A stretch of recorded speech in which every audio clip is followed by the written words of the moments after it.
A landscape, wherever you find it in the British Isles, is about so much more than what you see on the surface. It's an interaction of geological forces, natural forces, human history, and of course modern management, including agriculture and the work of modern conservation organisations. Today we've come to the Claylands living landscape in South Norfolk to find out about the influences that have shaped this fascinating and little explored area of the county. The story of the Claylands living landscape begins some 100 million years ago in the late Cretaceous, when the whole of this area was covered by a subtropical sea. At this point, through the falling down to the bottom of the sea of the bodies of millions of tiny plankton known as coccolithophores, the chalk that underlies the whole of southern Britain was laid down. Fast forward then to the Ice Age, around 450,000 years ago, and the Anglian glaciation, which churned up not just this chalk, but also clays that had been laid down in the Jurassic from further north in Norfolk and East Anglia. This jumble of clay and chalk lies over the surface of the bed of chalk here in the Claylands and makes its unique, distinctive soils. After that, humans have shaped this landscape, much later in the medieval period, and this is still one of the most historically intact landscapes in the whole of Norfolk. Not just historically, but also naturally intact, because the whole network of commons and old lanes, hedges, veteran trees, old ditches, and as you see behind me here at Norfolk Wildlife Trust, New Buckingham Common, ponds are still intact in this landscape, making it a fascinating and beautiful place to explore.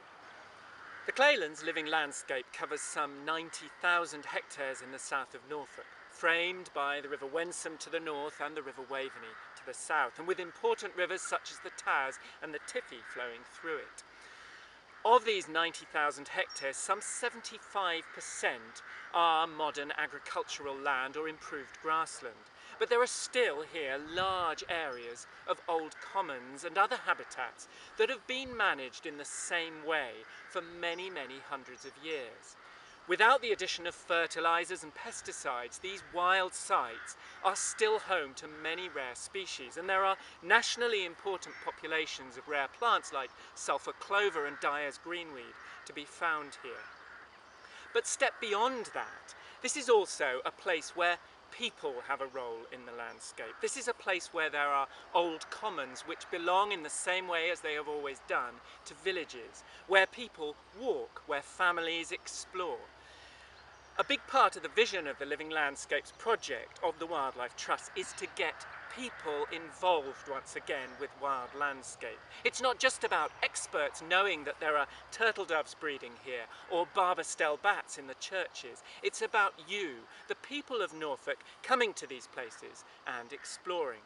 To do this, there are many things you can do. There are always ideas on the Norfolk Wildlife Trust website, which is norfolkwildlifetrust.org.uk.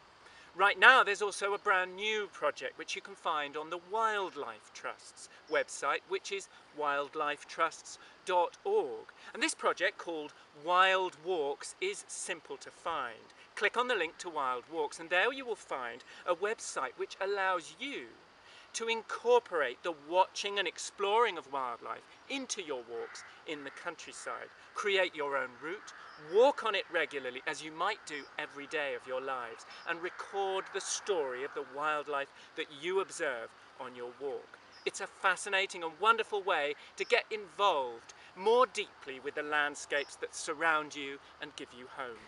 Of course, at Norfolk Wildlife Trust, we're not only interested in people getting involved in their living landscape. We would also like to use the concept of living landscapes to restore natural habitat where it occurs, and to link areas of natural habitat with one another so that wildlife and its genes can flow readily through the landscape. We're also working with many landowners and land managers across the Claylands living landscape to identify what are known as county wildlife sites, and around 2,000 hectares of land in this area have already been identified. These are sites which are very important for wildlife and for natural habitats, and which need management with our help in order for wildlife to continue to flourish here and future generations be able to enjoy. Cattle have grazed New Buckingham Common for centuries, and through the Living Landscapes vision, they will continue to graze this site for centuries to come, to preserve its rare flora and other rare wildlife that lives on the grassland here. In the same way, down the road at Lowerwood Ashwellthorpe, we will continue to manage ancient woodland in the way that it has been protected and managed for centuries. But living landscapes are about so much more than just nature conservation organisations. They are about you, the people of Norfolk. They're about your experience of landscape.